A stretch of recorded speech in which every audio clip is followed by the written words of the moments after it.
On this 10th and last day of the retreat, we will read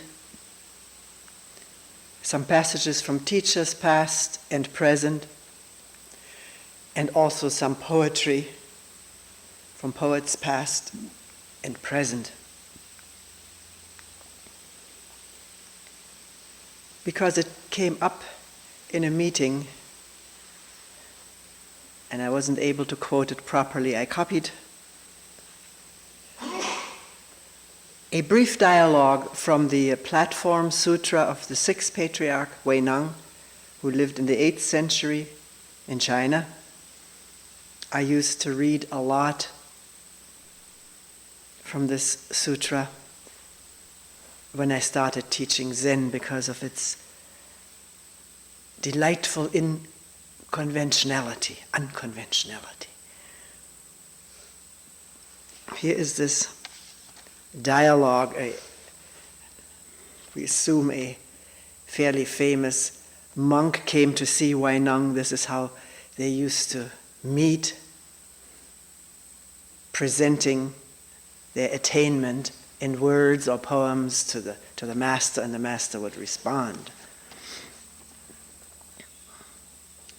And this monk's name was Wo Lun, and he says to Wei Nang,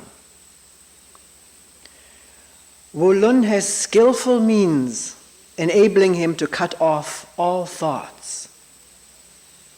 In the face of circumstances, his mind is not aroused, and daily, monthly wisdom grows. And Wei Nang's reply,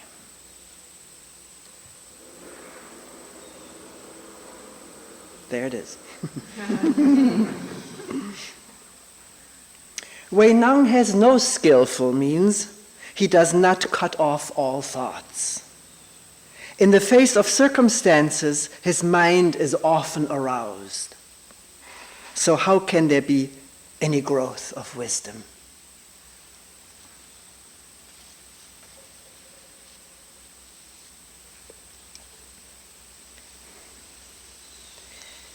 And a few hundred years later, about 1,000 years ago, from the teaching of Wang Po, translated by John Blofeld, I pick out certain phrases, sometimes leave out some words or sentences. This is not a presentation of Wang Po, but to hear new words of what we have been trying to point at.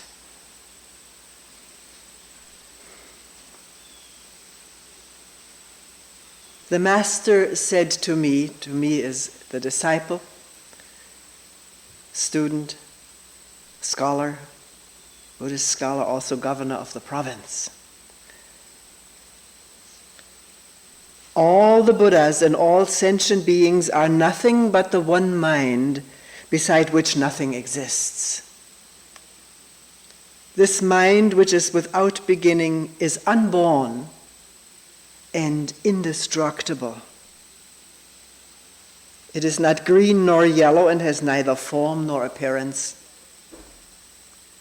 It does not belong to the categories of things which exist or do not exist, nor can it be thought of in terms of new or old. It is neither long nor short, big nor small, for it transcends all limits, measures, names, traces, and comparisons. It is that which you see before you. Begin to reason about it, and you at once fall into error. It is like the boundless void which cannot be fathomed or measured. The one mind alone is the Buddha, and there is no distinction between the Buddha and sentient things, but that sentient beings are attached to forms, and so seek externally for Buddhahood, or enlightenment, or salvation. You substitute your own word. By their very seeking, they lose it. For that is using mind to grasp mind. Even though they do their utmost for a full eon, they will not be able to attain to it. People do not know that if they put a stop to conceptual thought and forget their anxiety, the Buddha will appear before them. For this mind is Buddha, and Buddha is all living beings. It is not the less for being manifested in ordinary beings, nor is it greater for being manifested in the Buddhas.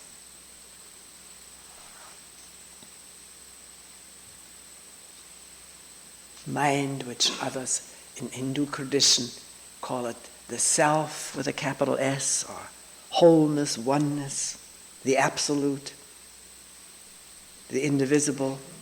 Wang Po, or the translator, calls it mind with a capital M. Mind is like the void in which there's no confusion or evil. No confusion or evil.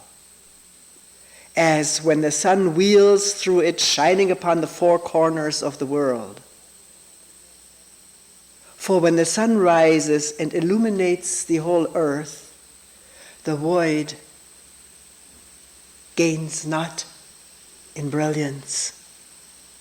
And when the sun sets, the void does not darken. The phenomena of light and dark alternate with each other, but the nature of the void remains unchanged. Void, or the one mind, same thing, same no thing.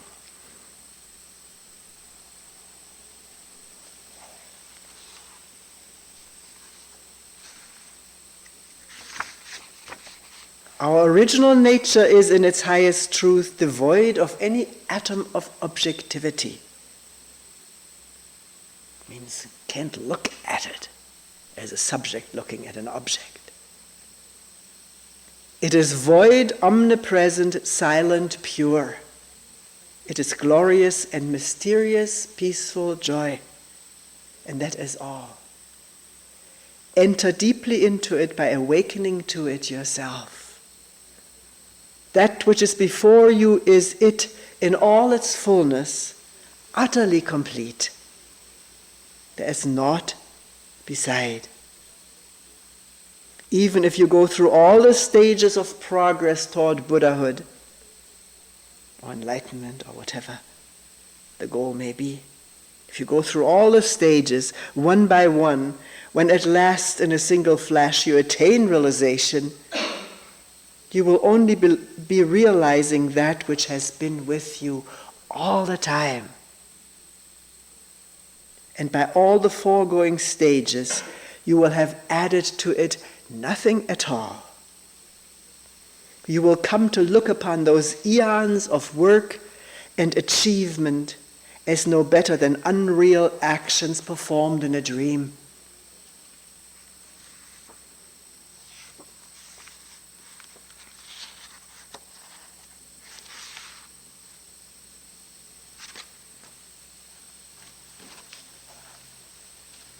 If an ordinary man or person, when he is about to die, could only see the 5 elements of consciousness as void, the 4 physical elements as not constituting an I, the real mind as formless and neither coming nor going, his nature as something neither commencing at his birth, nor perishing at his death, but as whole and motionless in its very depths. His mind and environmental objects as one. If he could really accomplish this, there would be enlightenment in a flash. He would no longer be entangled by the world. He would be even without the faintest tendency toward rebirth. if he should behold the glorious sight of all the Buddhas coming to welcome him, surrounded by every kind of gorgeous manifestation, he would feel no desire to approach them. If he should behold all sorts of horrific forms surrounding him, he would experience no terror. He would just be himself, oblivious of conceptual thought and one with the Absolute. He would have attained the state of unconditioned being. This, then, is the fundamental principle.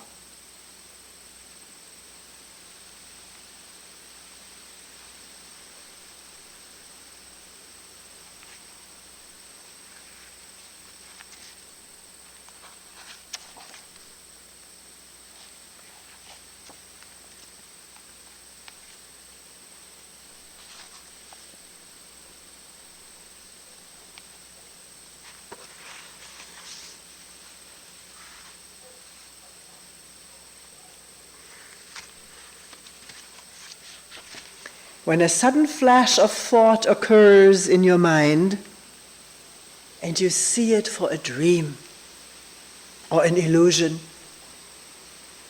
then you can enter into the state reached by the Buddhas of the past. Not that the Buddhas of the past really exist, nor that the Buddhas of the future have not yet come into existence. Above all, have no longing to become a future Buddha.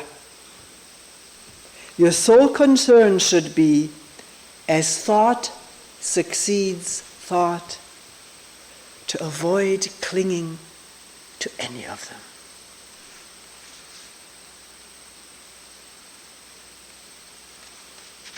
Your true nature is something never lost to you, even in moments of delusion, nor is it gained at the moment of enlightenment.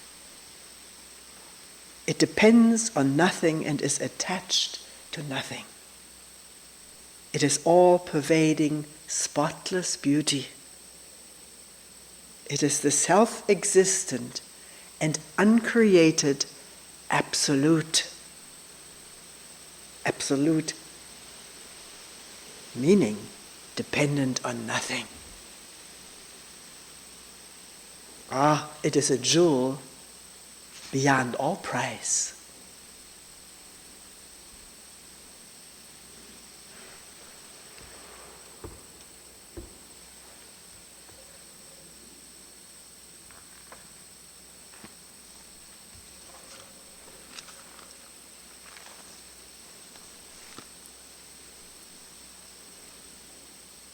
This is from a selection of passages for the study of the teachings of Krishnamurti, published by the Ojai Foundation, KFA. This segment is from The Flame of Attention.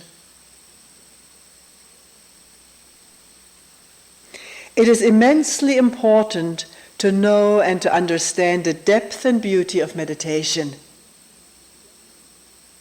Man has always been asking from timeless time whether there is something beyond all thought, beyond all romantic inventions, beyond all time. He's always been asking, is there something beyond all this suffering, beyond all this chaos, beyond wars, beyond the battle between human beings? Is there something that is immovable, sacred, utterly pure, untouched by any thought, by any experience? This has been the inquiry of serious people from the ancient of days. To find that out, to come upon it, meditation is necessary. Not the repetitive meditation that is utterly meaningless. There is a creative energy which is truly religious when the mind is free from all conflict, from all the travail of thought. to come upon that which has no beginning, no end. That is the real depth of meditation and the beauty of it.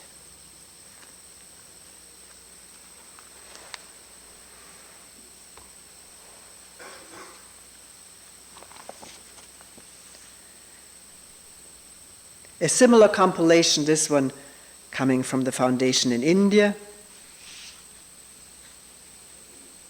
One of the earliest passages from the Star Bulletin, that's when Krishnamurti was still with the Theosophical Society. This publication was founded as an organ for his teaching. So he's addressing the Theosophists. The individual problem is the world problem. The individual problem is the world problem. If the individual has found happiness, has created order within himself, then he will create order in the world around him. And in helping others to solve their own individual problems, he will help to solve the world problems. You think that in seeking the liberation of the self, there is a suggestion of egotism. You think that to be eternally happy is a selfish realization. You think that to be free from sorrow and strife is a desertion of the world. This is a misconception. Liberation is the very antithesis of the sense of the ego, of I-ness. It is the ultimate realization for all people.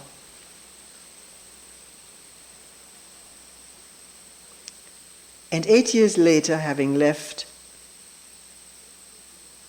the Theosophists, in Ojai, 1940,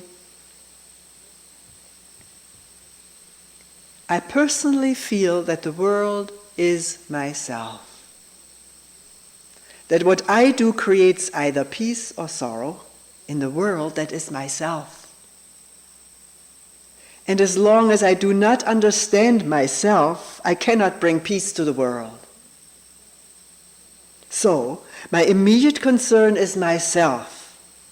Not selfishly, not merely to alter myself in order to gain greater happiness, greater sensations, greater successes.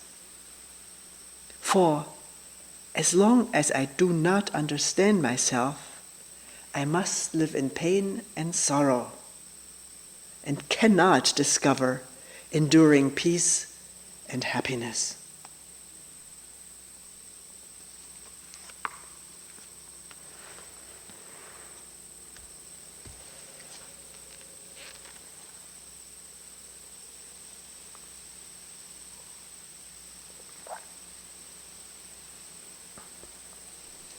This compilation called Choiceless Awareness by the Foundation in Ojai. It's from a London public talk, 1962.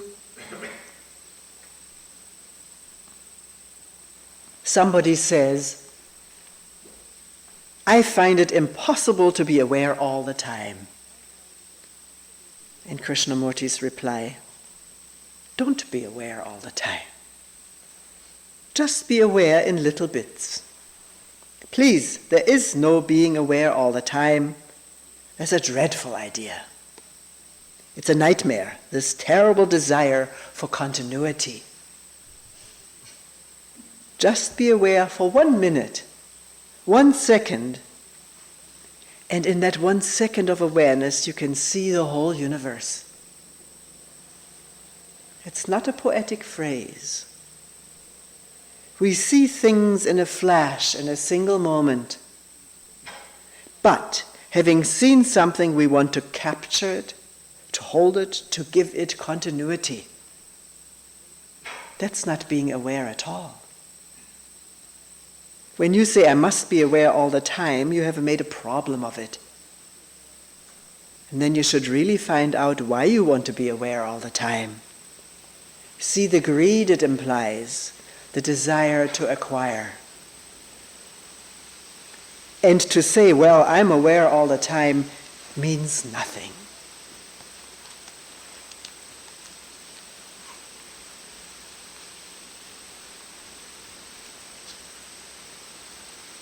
This is about confusion. A confused mind seeking clarity will only further confuse itself, because a confused mind cannot find clarity. It is confused. What can it do? Any search on its part will only lead to further confusion. I think we don't realize that. When it's confused, one has to stop. Stop pursuing any activity. Any activity toward clarity doesn't mean going to the bathroom or washing. At the very stopping is the beginning of the new, which is the most positive action. Positive in a different sense altogether. All this implies there must be profound self-knowing. To know the whole structure of one's thinking, feeling, the motives, the fears, the anxieties, the guilt, the despair. To know the whole content of one's mind, one has to be aware. Aware in the sense of observing, not with resistance or condemnation, not with approval or disapproval, not with pleasure or non-pleasure, just observing. That observation is the negation of the psychological structure of a society which says you must not. Therefore, self-knowledge is the beginning of wisdom, and also self-knowledge is the beginning and the ending of sorrow. It is the beginning and the ending of sorrow, self-knowledge. Self-knowing is not to be bought in a book or by going to a psychologist and being examined analytically. Self-knowledge is actually understanding what is in oneself. The pains, the anxieties, seeing them without any distortion. Out of this awareness, clarity comes into being.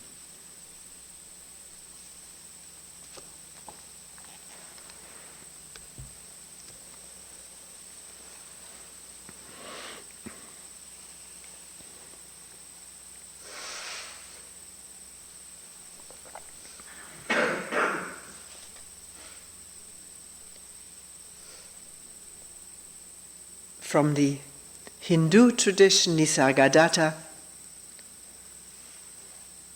he died a few years before Krishnamurti. A little bit younger. Never left India or his town. He taught in a loft in his home. Used to be a tobacco dealer and chewed to the end of his life tobacco. Died of throat cancer. This is translated by Maurice Friedman, who studied many years with Krishnamurti. I think it's one of the reasons this book is so accessible, because Friedman has the vocabulary that we're familiar with if we read Krishnamurti. He translated this from his native language, from Nisargadatta's, which I don't know what the name of that is, Tamil or something.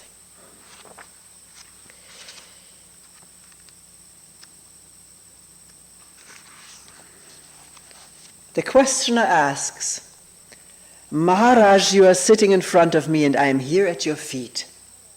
What is the basic difference between us? Nisargadatta, there is no basic difference. Questioner, still there must be some real difference. I come to you, you do not come to me.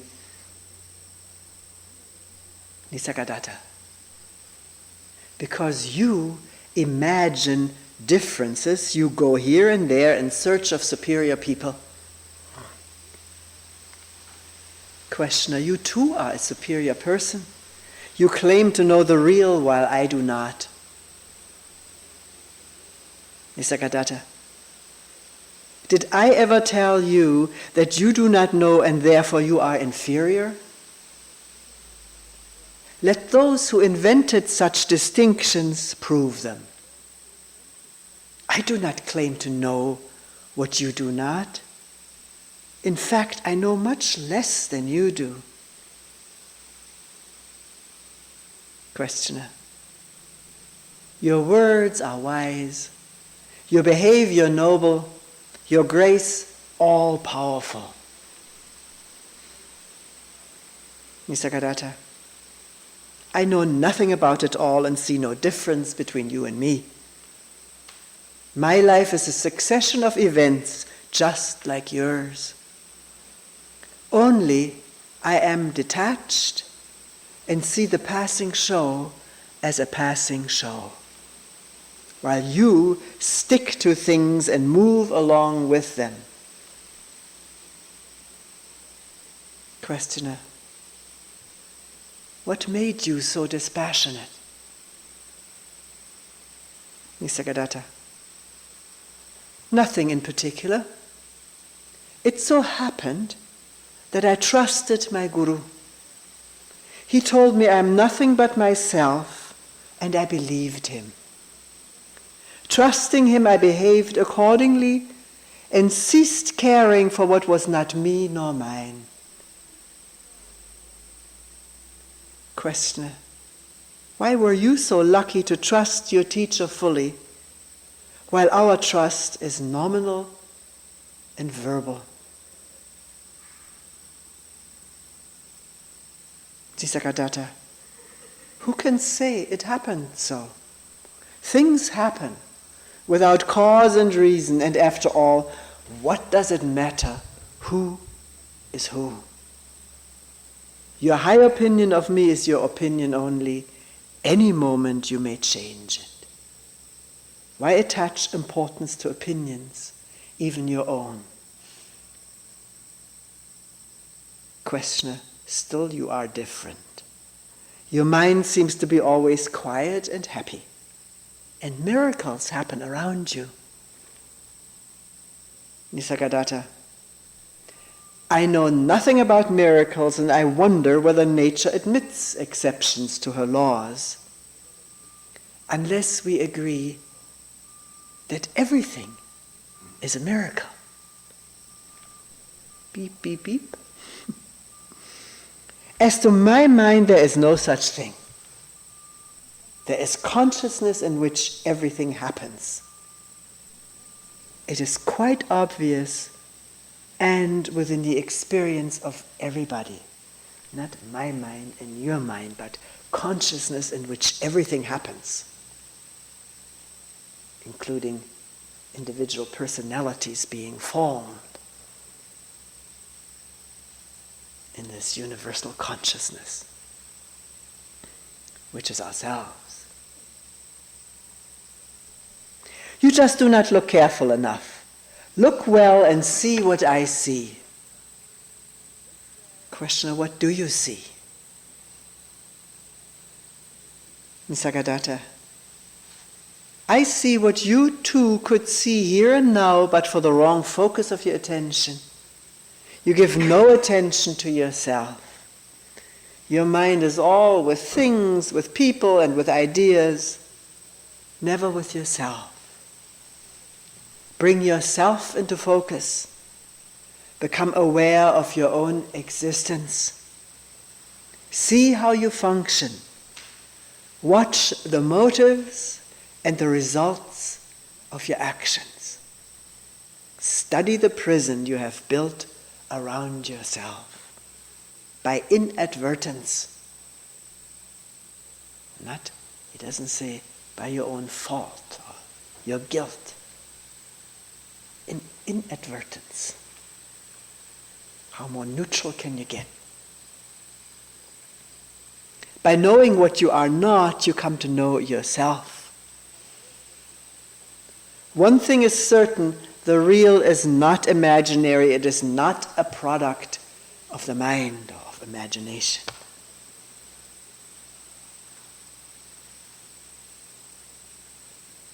Once you are convinced that you cannot say truthfully about yourself anything except I am, and that nothing that can be pointed at can be yourself, the need for the I am is over. You're no longer intent on verbalizing what you are. I'm this and that. No longer intent on verbalizing what you are. What are you when you're not verbalizing about yourself? Not knowing about yourself.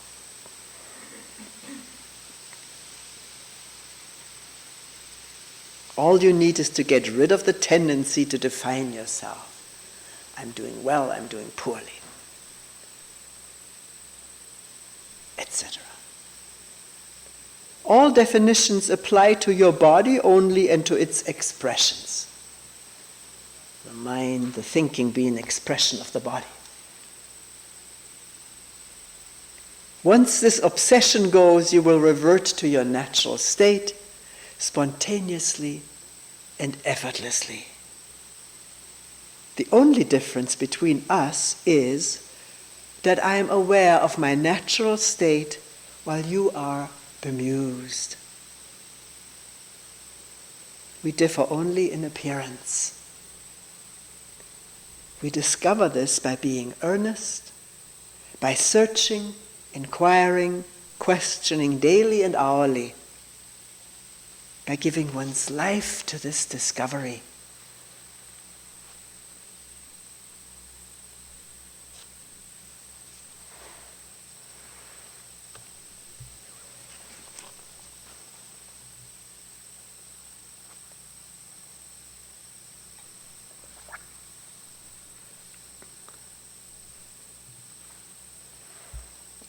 Being and Becoming by Vimalataka. She used to travel all over the world, hold retreats, meetings, seminars. Her encounter with Krishnamurti in her younger years effected a great transformation in her. She gave up what she was doing, land gift movement, and started talking to people. She doesn't travel anymore, she stays in India and people come to her. This was recorded in Dalhousie, India during the summer of 1989.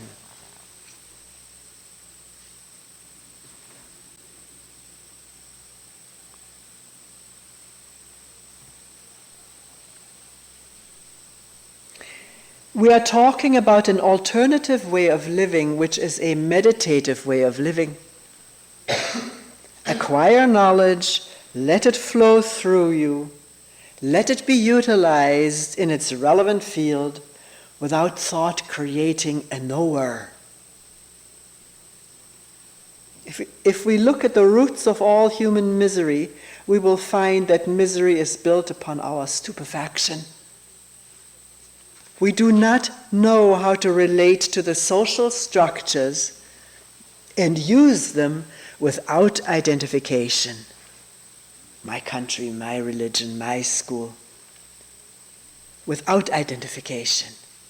Without creating a sense of authority out of them. Structures are not sacred. It is only life that is sacred. Patterns have no sacredness, whether you create them in the name of religion, spirituality, or politics. It is the pattern-free, structure-free, virgin dynamism of life that is sacred, that is divine. Wherever you have touched it with thought, you have manipulated it. You have structured it. It has a utility, but not sanctity. It has a utility, but no authority. Knowledge itself has no power to bind you. It is the creation of the knower that is the obstacle. What I know. You have a beautiful, sensitive body, and the sensitivity gets into touch with its respective objects outside, and they bring sensations. Sensations are converted to electric impulses, and the brain interprets them. It is a marvelous process of what we call experiencing. Contact with the outside world through the senses, which are very delicate, very tender. It's quite hard and arduous work to keep your sensual system pure, healthy, supple, and elastic. Nothing wrong in a sensual sexual experience, but you create an experiencer, or thought creates an experiencer.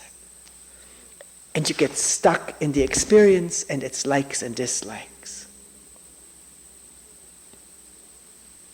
If the sensual contact with objects is allowed to flow through you without creating an experiencer or an experience, you acquire knowledge and appear as an individual playing the role of a father, a mother, a brother, a son or daughter. You are one appearing as many. There's no identification with the fatherness, the sonness, the daughterness, the sisterness. And you don't tie so many knots inside you, but play the roles sanely, completely, with the magnificence of an inner equipoise.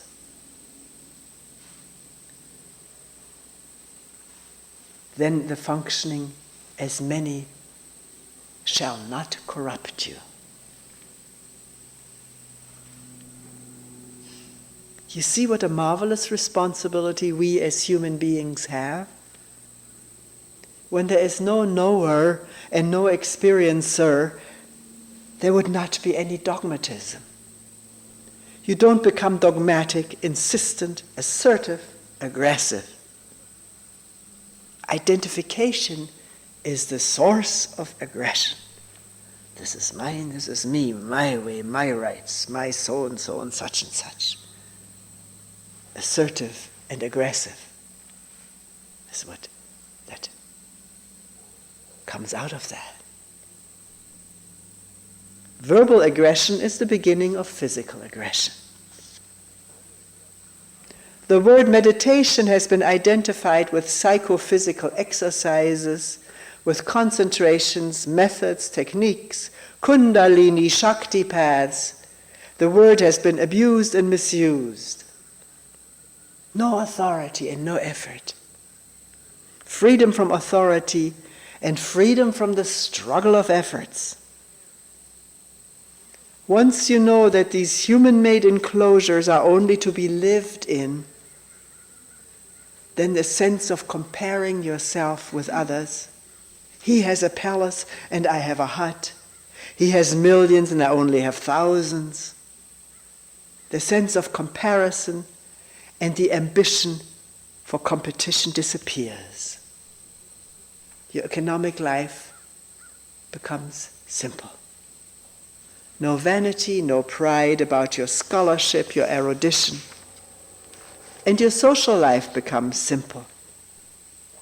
You do not move around with a begging bowl for sympathy, for acceptance, for prestige, for acknowledgement, and so forth.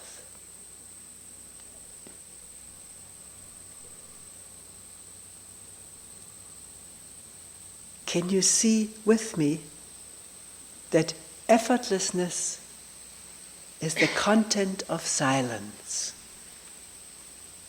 Silence is not only sitting still, it is a way of living. It is inner unconditional freedom from the authority of the past. Meditation has no repetition at all, it is moment to moment. In the moment of relating, you're living. In the moment of aloneness, you're dying. It is living and dying, like inhaling and exhaling. To be alone is to die to the sense of being somebody or being something. Is not that the content of death and dying?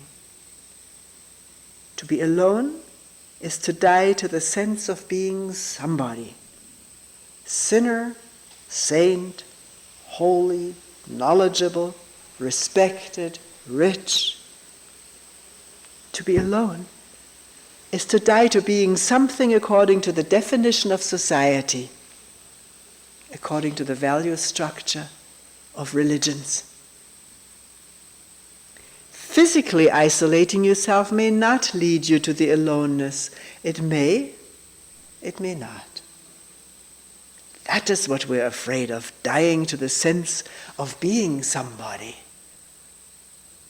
Dying to all the images you have built up about yourself is being alone.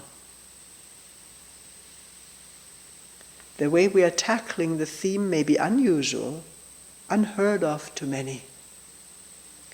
It is a non-conventional way, a non-traditional approach. But I'm really grateful that life brings you and me together.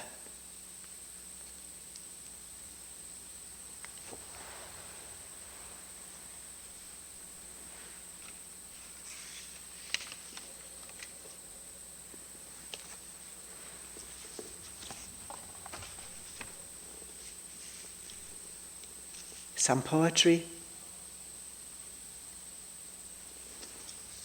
from The Enlightened Heart, edited by Stephen Mitchell.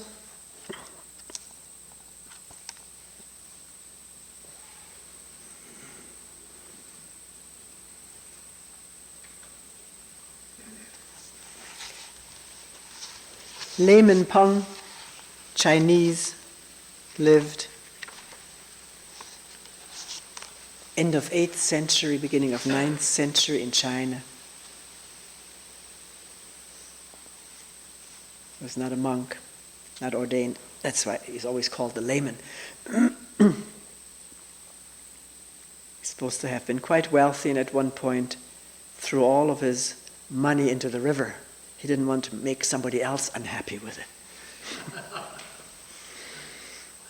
Traveled with his wife and daughter selling baskets, making and selling baskets. My daily affairs are quite ordinary, but I'm in harmony with them. I don't hold on to anything and don't reject anything. Nowhere an obstacle or conflict. Who cares about wealth and honor? Even the poorest thing shines. My miraculous power and spiritual activity, drawing water and carrying firewood.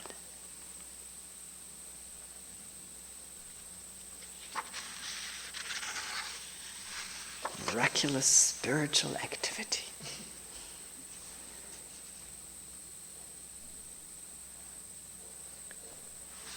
Rumi, probably everybody knows when he lived. I don't. 1207 to 1273 in the Middle East, he was by birth an Afghan, a desert man of the desert.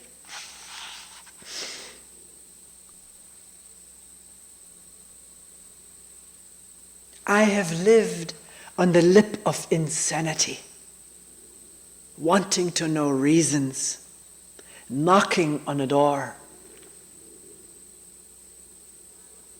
It opens. I've been knocking from the inside.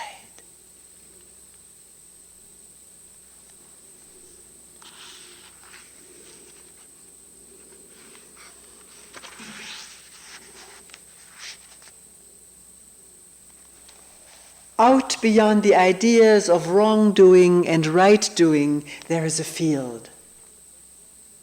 I'll meet you there. When the soul lies down in that grass, the world is too full to talk about. Ideas, language, even the phrase each other doesn't make any sense.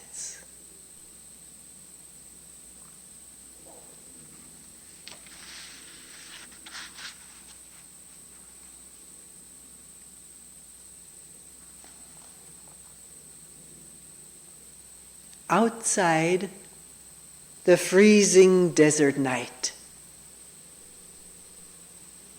This other night, inside, grows warm, kindling. Let the landscape be covered with thorny crust. We have a soft garden in here. The continents blasted. Cities and little towns, everything become a scorched, blackened ball. The news we hear is full of grief for that future. But the real news inside here is there's no news at all.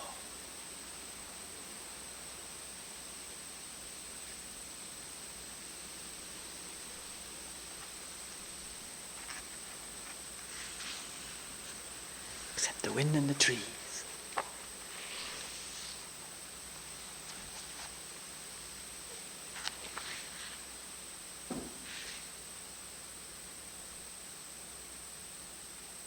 Ryokandi, poet, monk, hermit, lived in Japan, 1700 something or other. Stephen Mitchell, and then another selection I'll read from One Robe, One Bowl by John Stevens, edited.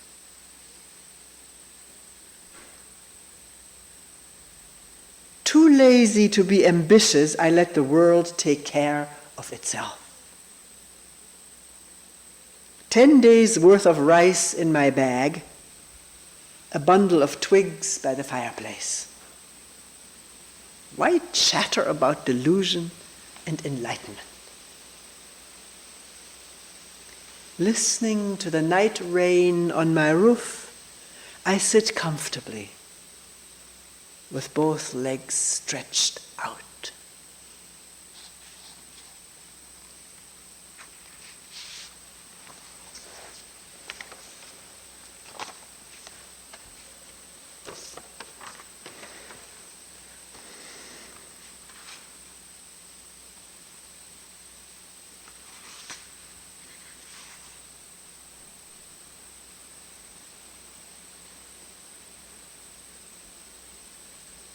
The night is fresh and cool. Staff in hand, I walk through the gate. Wisteria and ivy grow together along the winding mountain path. Birds sing quietly in their nests, and a monkey howls nearby. As I reach a high peak, a village appears in the distance. The old pines are full of poems. I bend down for a drink of pure spring water. There's a gentle breeze, and the round moon hangs overhead. Standing by a deserted building, I pretend to be a crane softly floating among the clouds.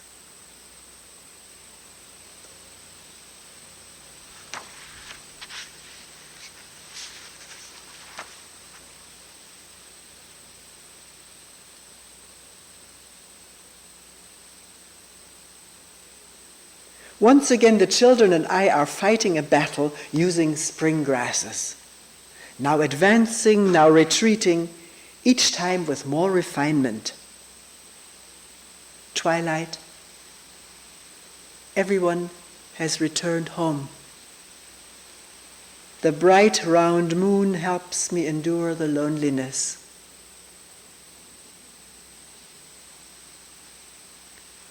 Listening to the evening rain in my hermitage, the great way, I braid spring flowers into a ball. The future?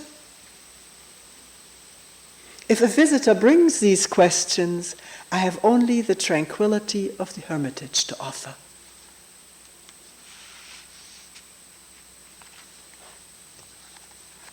Something about this ball in his pocket. Go back to this book. In all 10 directions of the universe, there's only one truth. When we see clearly, the great teachings are the same. What can ever be lost? What can be attained? If we attain something, it was there from the beginning of time. If we lose something, it's hiding somewhere near us. Look, this ball in my pocket. Can you see how priceless it is?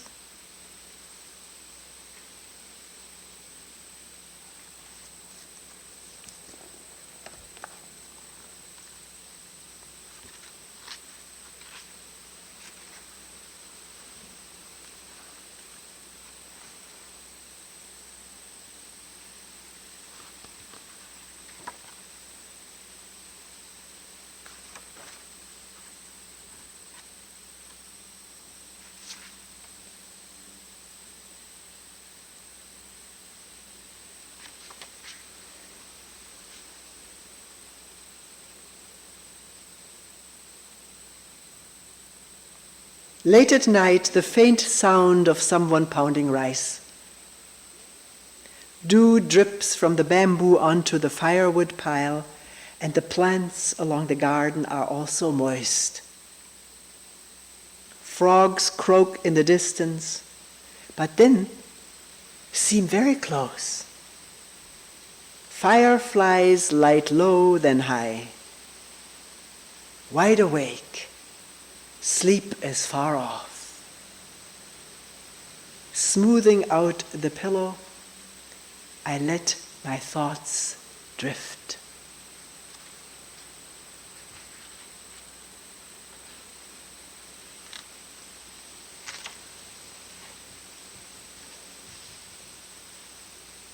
An evening dream.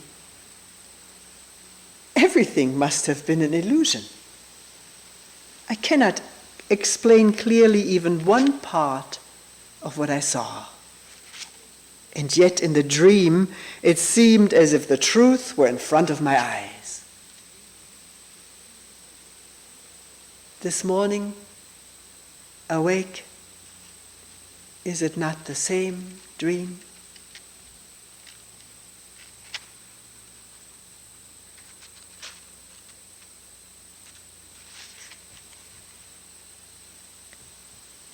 A thief has stolen my mat and cushion.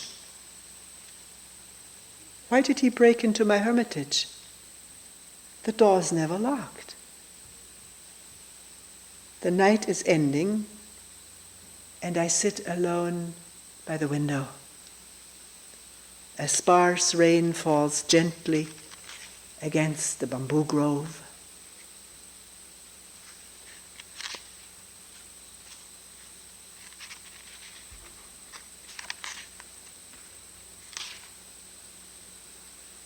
Lying on my grass pillow, dreaming about this dream world again, lonely, fitful sleep.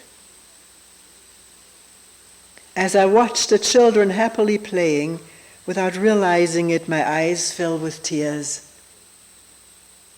Thinking about the people in this floating world far into the night. My sleeve is wet with tears.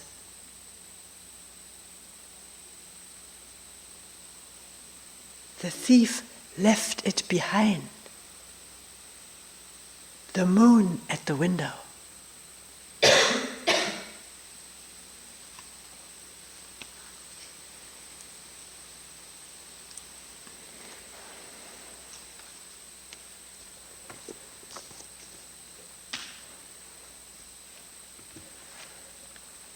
A few poems by Mary Oliver, contemporary American poet.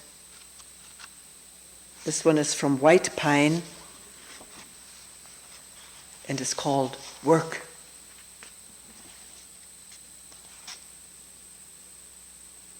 How beautiful this morning was Pasture Pond. It had lain in the dark all night, catching the rain on its broad back.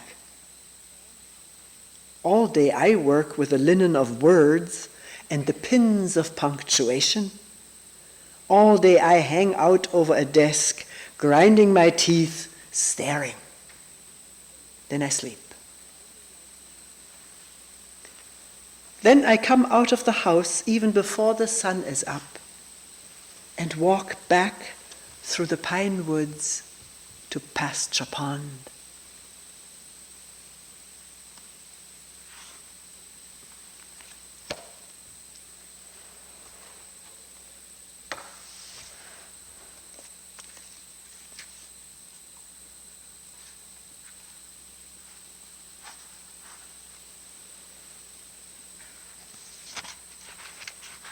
The summer day from House of Light. Who made the world? Who made the swan and the black bear? Who made the grasshopper? This grasshopper, I mean, the one who has flung herself out of the grass, the one who is eating sugar out of my hand, who is moving her jaws back and forth instead of up and down, who's gazing around with her enormous and complicated eyes. Now she lifts her pale forearms and thoroughly washes her face. Now she snaps her wings open and floats away. I don't know exactly what a prayer is.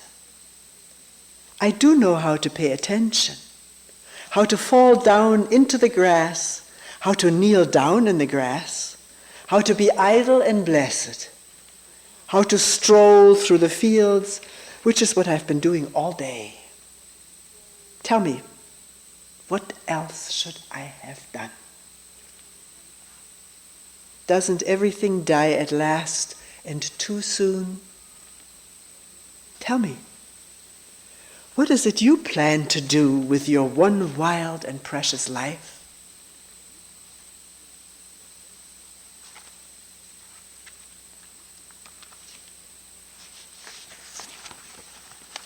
And as our last selection, the sun, from new and selected poems.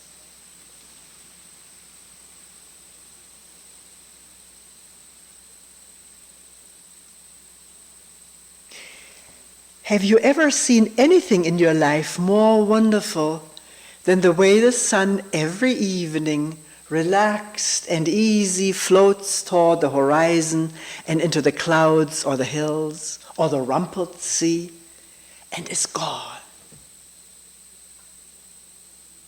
And how it slides again out of the blackness every morning on the other side of the world, like a red flower streaming upward on its heavenly oils. Say, on a morning in early summer at its perfect imperial distance. And have you ever felt for anything such wild love? Do you think there's anywhere in any language a word billowing enough for the pleasure that fills you as the sun reaches out, as it warms you as you stand there empty-handed? Or have you too turned from this world? Or have you too gone crazy for power, for things.